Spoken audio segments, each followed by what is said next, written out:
You have music for us? Yeah. Hey, Steven, we're live. Welcome to Mad PD.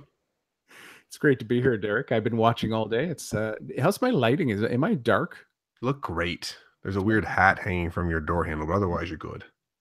That's my Paul McGuire tribute. Oh, there you go. Yeah, yeah. You have some music coming in, don't you? Well, so what I wanted to say is to those people who have listened to this podcast before, Word in Progress, they know that something is missing. Something is missing. A lot of things missing, actually. A lot of things missing. So, to all the regular listeners, here we go. Both of you.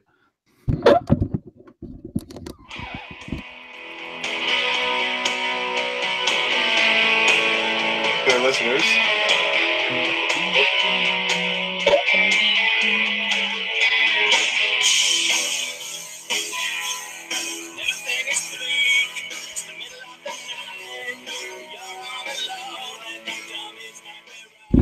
All right, there we go.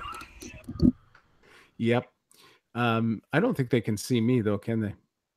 Oh, they can see you. You're definitely seeable. Am I good? Okay. I'm just there we go. Okay. Yeah. You gotta speak. If you speak, you will be seen. I don't need to be seen. I can't see me, with my bad hair day here. I haven't taken a shower. Well, never mind. Shower. You can go into all the details if you like. Oh, it's great to be here. Yes, you've been popping in and out of Mad PD, checking it out.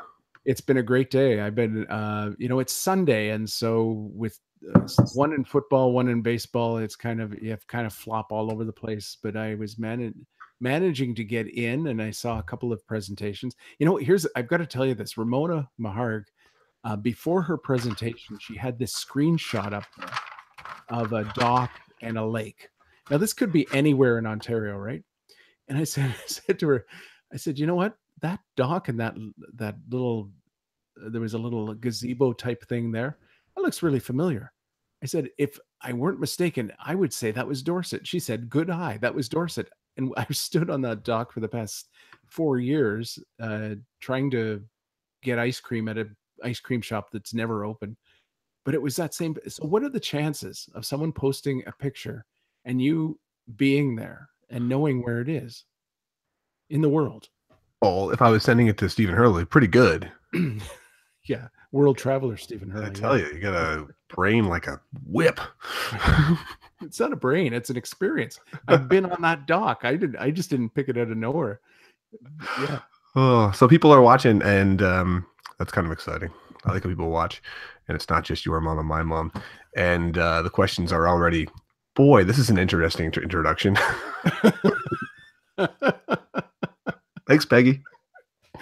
Oh yeah. Well, come by any Sunday. Yeah, this is how we roll over. Oh, by the way, this is live on multiple fronts. So you might be listening to this on YouTube Live. You might be listening to this on VoiceEd Radio. You could be anywhere. And what's the concept of this? Because this was not on the schedule. What, this talk? Yeah. Well, this talk was on the schedule. I didn't find it on the schedule. Well, it was on the Flipgrid. I did a Flipgrid for it. Really? Okay. Mm-hmm. Yeah, it's there. I missed that. It's a Word in Progress, and it is a deep dive into the philosophical tendencies of education. And so let's just start talking about this, Stephen. You can kind of like pull me in line and push me down the road the right way. We get the right term right off the bat. This is probably the deepest epistemological dive that anyone listening to VoiceEd Radio will have experienced in our history, right? You're a philosopher. Yeah, well, I'd like to call myself that, but I don't know if I earned that title with a undergraduate degree. You took 3 courses, so if you take 3 courses in philosophy, you're automatically a philosopher. Yeah, I have a major in philosophy. I took my 4 years. Cave theory and Descartes and all that stuff. Yeah. Okay. So so what's epistemology mean, Stephen? Well, my understanding of epistemology is the study of language and a philosophical study of how we use language and how language frames our understanding of the world and can help frame our understanding of the world. I think it's a lost strand of philosophy. When we think of philosophy these days, you tend to think of things other than epistemology. We're heavily into cognition now, and Descartes is still ruling the roost when it comes to education, I think, unfortunately, because I think there's a lot of different ways we could go. But So many ways. Yeah, you presented an idea about a year and a half ago. I was standing in the superstore in front of the egg section on my way to buy milk. I'm still a little miffed that I have to buy 2 different types of milk because I have a child that doesn't like to eat, so I have to get a higher fat milk for him. Anyways, that was Just buy high fat milk and just water it down for the rest of you. It was my stressing out moment over that when the phone rang and Derek says, "I'm going to write a book." Right? Yeah, I'm going to write a book, but I don't know what it's about. But I know I want to talk about the philosophy of education. Yeah. And that's where we went. And so, without rambling too much, why don't I do a little bit of a frame about what this book is, what we've done so far with it, and what I really want to get into today in this whole Mad PD thing is how it's relevant to educators, how this is something that's important for them, and an important thing for people to do is to sort of put on that philosophical hat. Yeah. Also, we're not going to be 15 minutes, folks. So I've got a full coffee cup here. Yeah, get yourself settled and sorted because Stephen and I are not known for being brief. I'm wearing briefs, but that's good. I'm glad. So anyway, it was really, I think, really cool because one of the things that I find writing interesting in concept, but not in practice. I don't enjoy writing, and I tried to write a blog, and it was a complete and utter failure. And it's how I found podcasting, and then eventually Voice Ed Radio, and clever and lovely folks like Stephen Hurley, and found that I was pretty decent at pumping out this sort of content, talking to educators and having, conversations this way. But is there a way that I could harness that in making a book, and also at the same time trying to make the process a little more open? Because I told you I was going to write a book, but it wasn't crystallized in my mind what it was going to be. And I suspect for most people that are writing, or anything really, not just writing, but any sort of project, you don't know that right away. And that figuring it out, that part that's the really hard bit, the successes and the failures, we don't share that. And wanted to try to make this process way more open. And in making it way more open, I think I was much more attuned to the process itself. So, like, I still remember reading that first chunk of text you made me read, which I hated. I think it's been deleted since. But that was a big part of the process, to actually stand up and read that. And from week to week, so every Sunday, Stephen and I would meet, we'd have a guest. And after 3 or 4 episodes, I think we discovered the direction of the book, and it ended up being that each episode after that was a word, and we took these words and we broke them down. So we took 8 different words, or 8 different words that made the book. We did a few more than that, and spent a whole hour talking about them. In fact, in many cases, we took 2 hours, 2 separate podcasts talking about them. And I was really surprised about how contentious they were. I mean, some of them, I really felt like it was going to be a 15-minute conversation followed by 45 minutes of filling void on a live radio show. Like, when we were going to talk about technology, I didn't think it would be contentious, but it was so contentious. Yeah. And not the use of technology. I know that's contentious, but just the word. What does the word technology mean? Right now, if you've never listened to this podcast, you're probably thinking, well, Derek, iPod, computer, that sort of thing. But when you probe into it, not really. Pencil and paper is technology, and how you use it, and is it a tool, or is it part of the pedagogy? And I mean, there's so many layers to it that we discovered as we went through. Who was our guest on the technology? Was Peter Cameron on the technology one? I know he was on the relationship one. No, Andrew Campbell. Right. Yes, Andrew Campbell. And can I jump in for a second? Yeah, I'd like you to. Because I think the importance of language, I don't think we give enough credit to language. And let me reframe that. Let me flip that statement and say, I think we underestimate the power of language in framing our perspective, in framing the way we think about the world. the language that we use, I have come to understand through this process. And we have another podcast on Voice Ed Radio called Beyond Words, where they pick away at language on a very deep level. I mean, they don't take tweezers to it. They take pickaxes to some of these words and really dig into it. And I think this is a neat thing, because when we think about it, the language that we bring to our lives are really the lenses that we bring to our lives. We not only think through language, but we think with language. And I think unless you really come to, face to face with that, and I think what you've done in this process is forced us to come face to face with the fact that language is not only a communication tool, but it's also a thinking tool.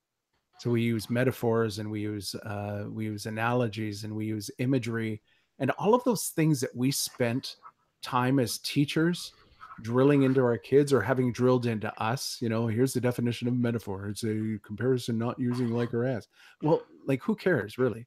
Well, we should care, because metaphors are powerful, and we think with metaphors. And one of the things that we explored in this set of conversations is the fact that our metaphorical language reveals a lot about the way we're thinking. So if we remember that episode, we said, well, if we talk about teaching, the toolbox that we bring to the classroom. Well, what is a toolbox? Well, you bring a toolbox to fix problems, to fix things, right? Something that's broken, you fix it. Well, you need a toolbox. We talk about being down being in the trenches. Oh, that one's brutal. Yeah, but when you think about, but it flows out of our mouths so easily. It does. It flows out all the time. And ever since you and I have talked about it, as you brought that one up to me well before this podcast, or mentioning it at some point, because it does flow out of your mouth. And then you sort of shone a spotlight on that for me, and I don't use it anymore, because it's not intentional, and it's probably not even a big deal, but it could be a little deal, and it sort of colors the way we speak, right? It's sort of all of a sudden the way we're speaking is a little bit darker and a little bit, not as bright. Well, I was listening to Leanne Hansen's Mad PD a couple of hours ago, and she had a poet on. She had, I forget the name. She had 3 people on. And the poet didn't have me on. Notably, I wasn't on. Yeah. So I put that out there, Leanne. Okay, but you bailed on her twice. You have bailed on her 1.5 twice. But the poet was talking about, how can you say this? How can you strip away all of the unnecessary language to get to the core, that essence of what you're trying to say? And in a sense, from a philosophical point of view, I don't think language can get to that essence. I think language can come close to it, but I don't think it can get to it. But I think the way we talk in education these days, it's as if we've got it all figured out. Right. Well, and to me, and you and I have sort of beaten this horse to death, but everybody else perhaps hasn't heard it yet, is the word learning was a real turning point in this podcast. And you mentioned thinking with language. And I think that word, the fact that it took us 2 podcasts, several blog posts, lots of tweets, and I still don't feel comfortable with it. And it's the word that built like our entire foundation of our profession. All of us here doing this Mad PD, all of us at our schools everywhere. I mean, that's what we do. We're fostering, supporting, enabling, whatever you want to say, learning.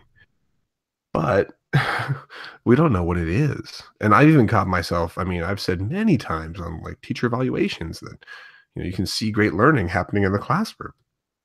Can never see great learning. Of course, it doesn't make any sense. I say it, or have said it. And, there we were in the first podcast, I believe was me, you, and Noah Daniel. And I think we had, was it Brad Schreffler in afterwards on the second one? Yep. I think so. And, some very, very different models of what is learning were put out. Like, is there a behaviorist model where you've only learned something when you make a permanent behavior change? Is that what learning is? Or is learning, the acquisition of a new skill? Is that like these are two completely different concepts? And is learning something that happens at the end? Is it the pinnacle of a gigantic climb? Does it really take a lot to get to learning, or are we always doing little micro learnings in between? And if you take the one versus the other, then the way you're going to talk about it would be totally different. Like for me to say, like if you take on the model that learning is really the peak of a mountain, and when you've done it, it's something huge. It's a monument that you've actually learned. Mm-hmm. Then for me to say to my kid, what did you learn today in school? They should be able to say nothing yet. Nothing. Yeah. Yeah. Because I would expect that to happen over an extensive amount of time. But if we don't have a similar way of speaking, then how can we have these conversations? Yeah. And you know what, that question, what did you learn in school today? Heck, the question, what did you do in school today? Even is even met with resounding silence. You know, the silence is deafening on that one. And we say, okay, resounding silence. so, and we take that as a cue to say, well, kids need to be more engaged. Well, it's not. It's kids are expressing to us, I think, the fact that they're not quite sure what they're supposed to say, you know, and they're not quite sure what's supposed to be happening at school. Because if you talk to most kids, I know my sons, the highlights of their school day are not what we want the highlights to be. They're the gym, library, non-classroom times, you know, recess. Right. It's always been that way. It's always been that way. So what is that? And so how can the study of language help us to dig deeper into what's actually happening or what should be happening? Well, and one of the things that I sort of felt like I came to the realization of as I was writing this, is I think I learned a lot in preparing the book and doing the podcast with you. I learned a lot, even more, actually banging out the chapters and writing them. What ended up happening, by the way, is that each podcast will be available like on a QR code or something at the beginning of each. That's brilliant. Yeah, I think so. At the beginning of each chapter. But the chapter is not a transcript or even a discussion of what happened. The chapter is a discussion sort of in lieu of that conversation. So they don't, I mean, of course there's overlap, but they don't mirror each other. They feed from each other, and it's all part of one project. And in fact, I even have a chapter in the book talking about it's a project rather than a book, because sort of all together, I think it makes this body of work. One of the things that I realized, or like I said a few minutes ago, was this pen is weird. If we're not speaking the same language, then we don't know what we're saying. Right. But I don't believe that educators are diverse, and there's many of us all over the place with lots of different angles and lots of different reasons for being. I don't think it's reasonable to set as a goal that we all have the same definition of something. So the book is not, and nor do I think this book aside, nor do I think this process should be to create a lexicon of words. I do not think that we should flick through and say, okay, learning means this. We all have to agree. Now let's use that, and off we go. Rather, so what is it then? Well, rather, I think it's just like you're making fun of Descartes earlier, so right. I wasn't making fun of Descartes. I would never make fun of Descartes. I am, therefore I think. Isn't that what he said? I'm a thinking thing, therefore I'm a being thing. It's I think, therefore I am is a misquote, folks. It's not I think. I just said I think, therefore I am, therefore I think, right? Well, no, even the popular one is I think, therefore I am, which is not correct. It is I'm a thinking thing, therefore I am a being thing. So we know slightly different. We know that Derek Rodenizer attended at least one provocative philosophy class. That's right. So when he says that, is he saying that he doesn't know? He's trying to prove that he exists. And the only way to prove that he exists is he pulls back the onions to be able to say that, well, I know that I think, and if I'm a thinking thing, then I exist. I don't know how I exist or in what mannerism I exist. And maybe I'm just a creature that lives in dreams, but because I think, I know that I exist.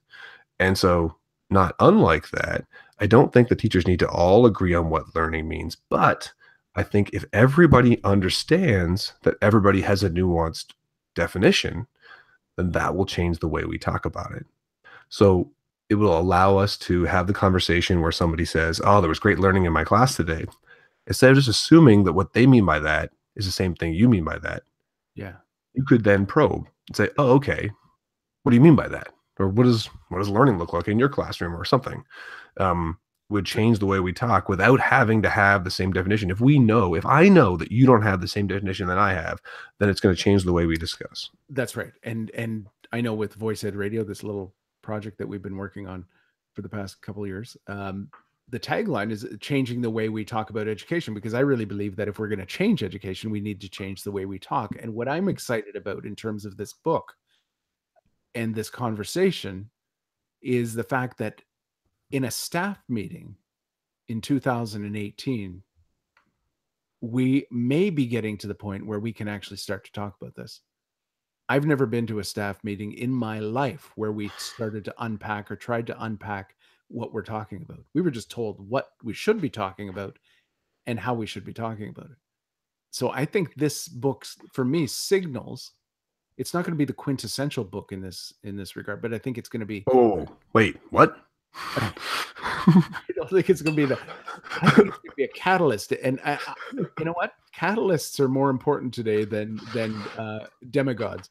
And I think this book is a little bit iconoclastic in the sense that it sort of pokes at some of those things that we think we know and we hold to be true, and we even hold to be godlike. Small g. Okay. So I think this is really important. And my dream is that these conversations, I would love to be able to take a Word in Progress on the road. Okay, here's the dream. All right, go. Lay it out. We're going to start. Well, they don't have any railroad tracks in Newfoundland anymore. We're going to start from one coast, and we're going to get on a train, and it's going to be the Voice Ed Radio train, or whatever train you want to call it. Okay. And it'll be a car on a train. We're going to go across Canada, and we're going to do live versions of a Word in Progress, live broadcast, Voice Ed Radio right across Canada. And they're going to be in staff rooms. We could go into staff rooms. No, on the train. We have them on the train, but on the train. Oh, the Trans Canada. That'd be great. Yeah. I've always wanted to do one of those tickets where they allow you to jump off and jump back on every once in a while. Peter wants us to come by Thunder Bay and pick him up. And also, Peggy is suggesting, what does catalyst mean? See, it's already happening. It's taking off. I'm glad you're asking. So we had this conversation. Did we not have a conversation about catalysts? I don't know that we did. We might have. On Doug Peterson's show, Catalyst. Okay. So Peter Cameron can jump in on that because I think he was part of that conversation. I keep sending him the invite link, but he's not jumping in. So a catalyst, the definition of a catalyst is if I'm correct in the definition, is something that it's an energy converter. It has something to do with. It starts a reaction, but it's not consumed in that reaction. That's right. So there's no waste as well, right? Or is I think there's waste in the reaction, but there's no waste of the catalyst itself. Like what catalyst doesn't get burned up. That's right. Right. That is right. And that is the important part of it. Now, I got confused when I was starting to explore the word catalyst with catalytic converter, which is something completely different. From Back to the Future. No, from my last emissions. If you have a kind of a rotten egg smell coming from your car, it's probably because your catalytic converter is either gone or it's clogged, or you just need to take it out onto the road and run it a bit. But no, catalyst, I think, is a really important word when we're talking about the change dynamic, because you're right. Say that definition again, because I think it's beautiful. So, oh man, I don't know if it was beautiful in the second round, but a catalyst starts a reaction but isn't consumed within that reaction. Right. So the catalyst can keep on going. It's like the ever ready, or what's the battery? I've got Energizer Bunny. Energizer Bunny. It's right here. Energizer. Okay. Oh, good. Thanks. But Peggy, I think that's what do you think about that? Well, I love it. I love that even if some people are starting to ask those questions, what do you mean by that question I think it's really important. And if we can't answer it, then we don't know what we mean. right? And that's a problem. So, Nothing wrong with that. I mean, it's good that you're pointing it out and you're thinking about it and you're learning it, but we have to. Oh, lighting just changed. We have to have that probe, I think. Right. I so think that we should be in a staff room where, like you said, if I'm in a staff room and my administration's telling me exactly what I need to do, I should be able to say, like if they're saying they want to see authentic learning in the classroom, I should be able to say, okay, what do you mean by authentic learning? And then we have that conversation to figure out, at least where they're coming from, so they can understand where we're coming from. I think, yeah, and authenticity, I think, is a relative thing. I think it's a sliding, possibly a sliding scale from a philosophical point of view. If you look at what some people experience as authentic now, it might be, it might involve reality TV in some way, an authentic experience. Like, what is an authentic experience? I think you can have a shallow experience that might be considered authentic because it's out there in the world, but not all things out there in the world are authentic. I'm looking for deep experiences. I want to wipe the word authentic from our education lexicon. You don't like that one? No, I don't even like deep anymore because people have appropriated. What about rich? No.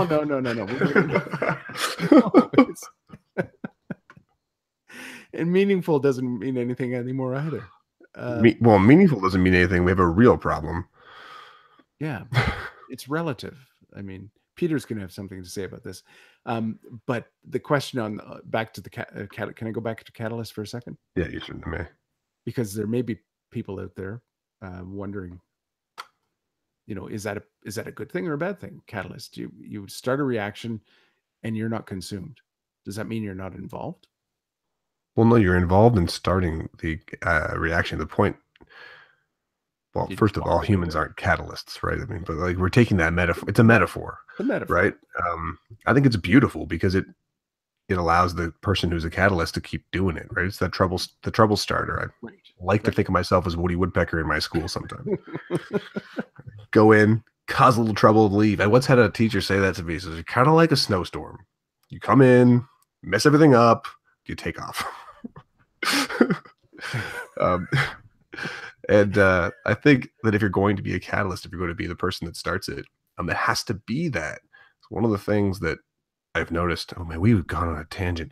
One of the things I noticed of myself is I'm pretty good at starting things up, but I like the excitement and the energy and the involvement of starting something up. Like, that's what I'm good at. I have that skill set. And the following through and carry on after for long amounts of time, not so much. Okay, so that's a bit of a problem. It's a problem, but not if you're a good catalyst. Because if you're a catalyst, you're starting it up, you're inspiring other people, you get them ready to go, and you send them on their way, and they don't need you anymore. Because a catalyst doesn't have anything to do with the reaction once it's going. It just starts the reaction, and then that's it. It's not involved again. So okay, so there's a bit of a problem there because I'm the same type of person. I love to start things up. Now, Voice Ed Radio and this whole community that's built around here has held me in its grip, and so I started it up, but I can't look away, and that's interesting. But can I jump to another word that we haven't covered that came to my mind? Before we're done, I want to talk about the like sort of the blueprint process idea of how to tackle a word, but bring a word up first. Okay. No. Okay. So let's tackle this word, okay? Because it was your process that got me thinking about this word in a different way. Great. You've got Peggy, Victoria, and Olivia and Peter ready for you. Here we go. Oh, okay. Administration is the word I've been thinking about all weekend. And people that know me know that I love the etymology, but administration. So bring your framework to that. Okay. So or administrator. Administrator. Mm-hmm. Do you want to give us the etymology first? Because it's always fun. Okay. So it comes from the Latin. The same word as minister comes from, and it means to serve. Really?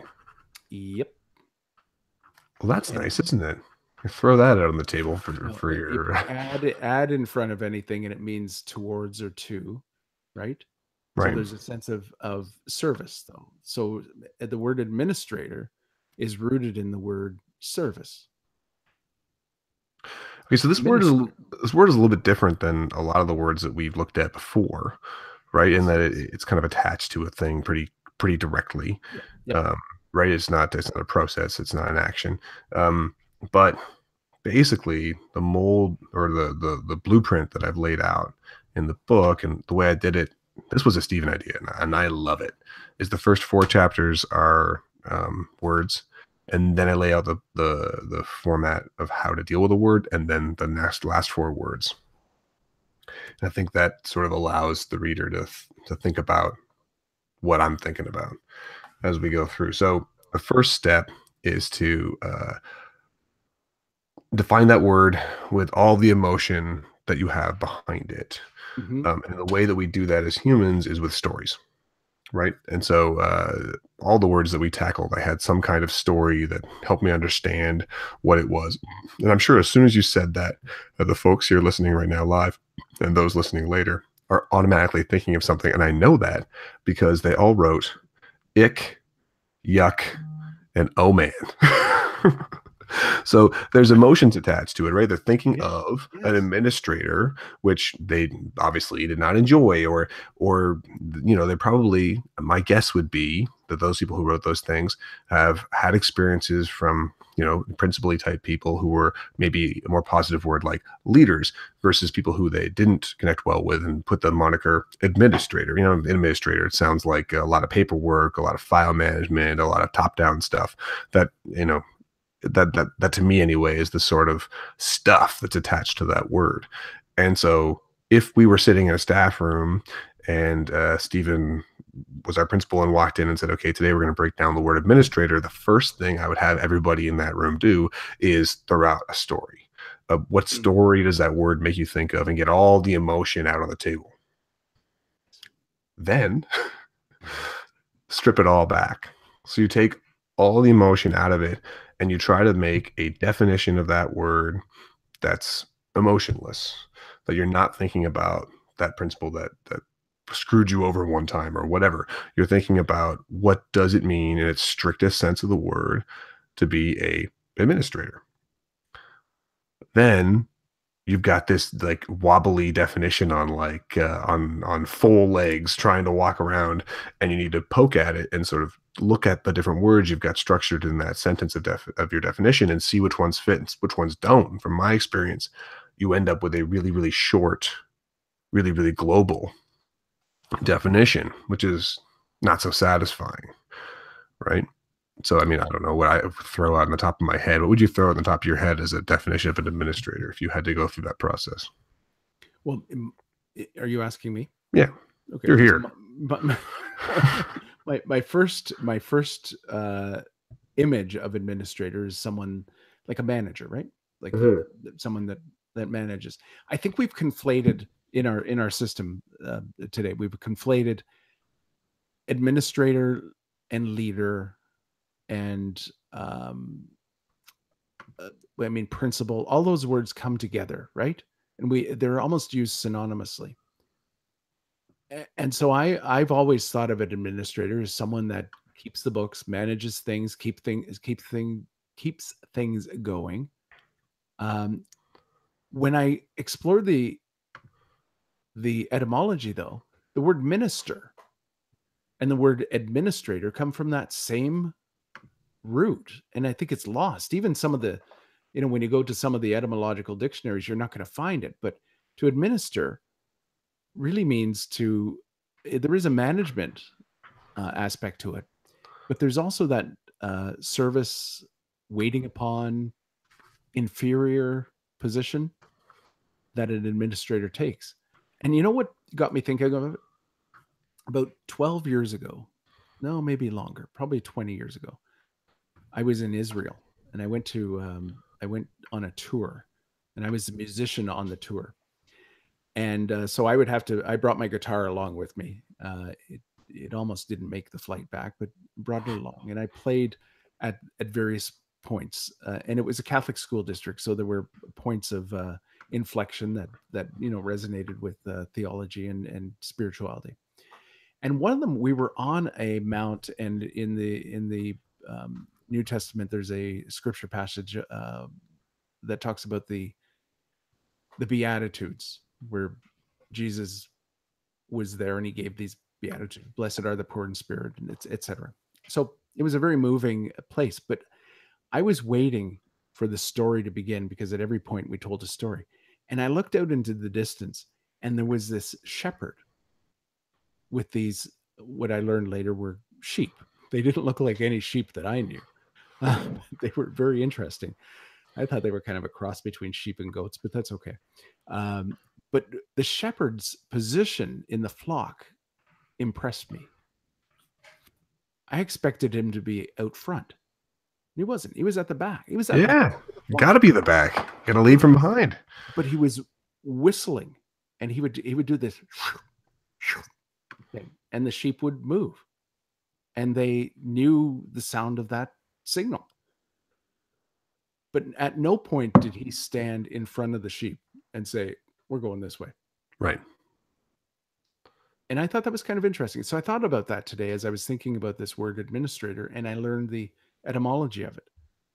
And so without your frame, I mean, without these conversations over the past several months, I would never have thought in those terms. But there is a word that we need to challenge. Well, and I'm loving this right now because it's happening on the sidebar of this conversation right now. I don't see the sidebar. Well, it's because you're not on the right window open. You gotta have the other window open. You'll be good. But I did see that sidebar. But can you be administrator without being a leader? Can you be a leader without being an administrator? Does minister imply counsel? All of these different things where we would say administrator to each other and assume that we each know what that means. We really would. And I'm going to share my tennis ball story, even though you've heard it. Okay. I don't remember it. Well, I'll tell it again.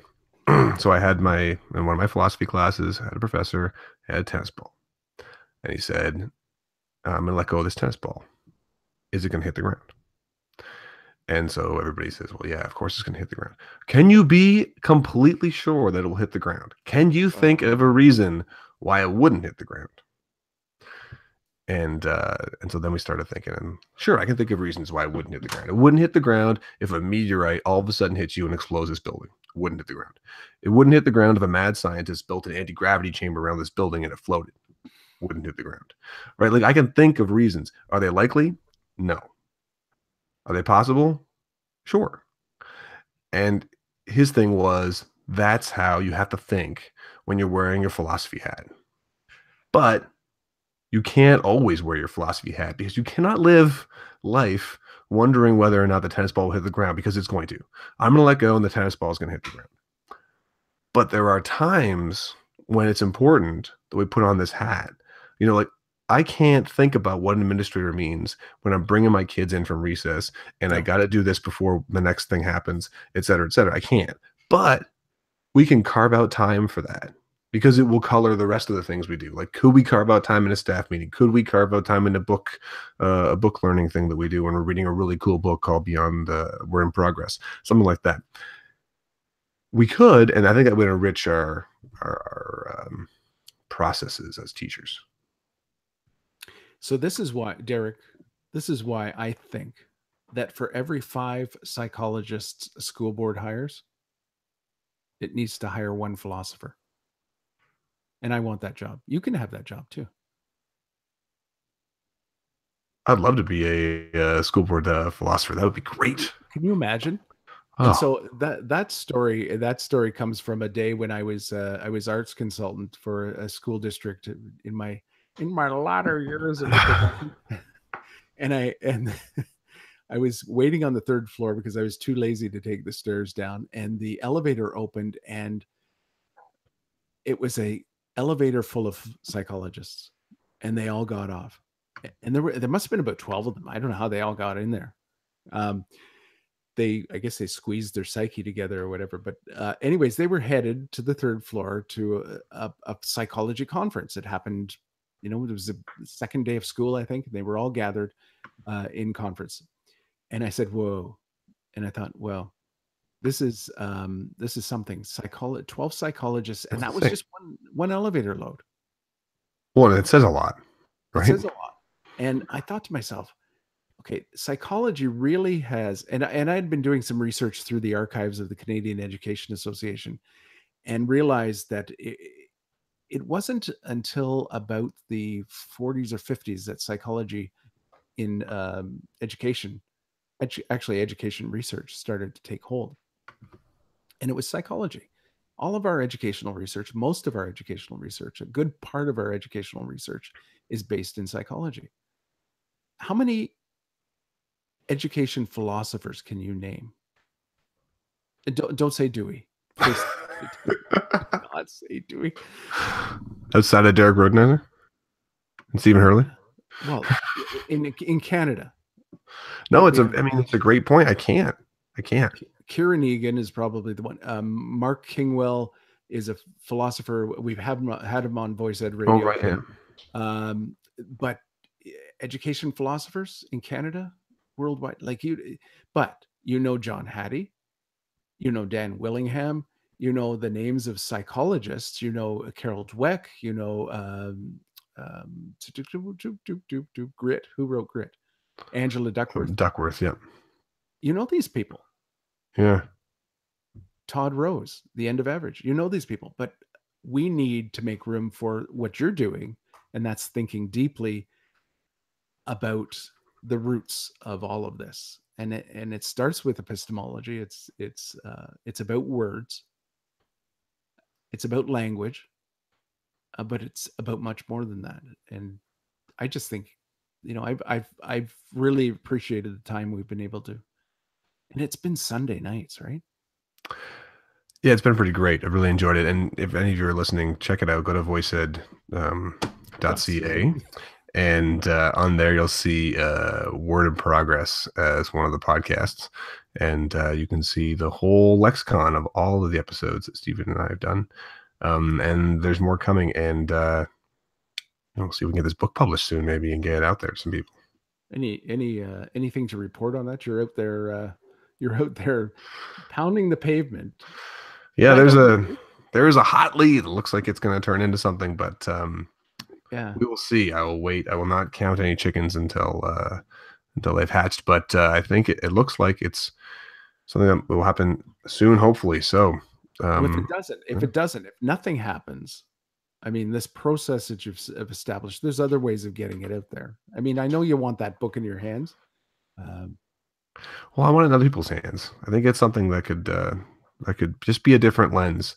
And like your story about the philosophers. Well, if we're not going to get philosophers in school boards, maybe we can at least get philosophical ideas in school boards. But I think you made a great point. We need to make room for it. We need to create the space to have these conversations, to have them deeply. So forget the imagine if that first staff meeting of the year were not about the administration stuff, but about the ministering stuff. Imagine what would happen. And that would be interesting, wouldn't it? Oh. All right, Stephen. So I have to plan a party because Mad PD is almost over, and in 15 minutes we are having the Mad PD end of the day get together, and it's my job to launch the that video, and I haven't done it yet. So, so are you booting me out of your room then? With that, is there anything we can touch on quick before we go? No, we'll have this up we're broadcasting live on Voice Ed Radio. If you haven't been to Voice Ed Radio, it's voiceed.ca. There are a ton of new things. And you know what our largest growing demographic is? What's our largest growing demographic? I would like to know. Fastest growing demographic is student voice. Well, that's good. I would like that to be the case. So it is excellent that students are starting to speak. This is very poor. Is it poor quality? Yeah. No, I tried. All right, everyone. Thanks for taking the time listening to us tonight. And tune in next Sunday night on Voice Ed Radio, and we'll be ready to go. So Have a great night. Thanks, Stephen. Where do we go for the closing session? Check Derek at Derek Rodenizer Twitter. I'm going to tweet it out in right now. Good night.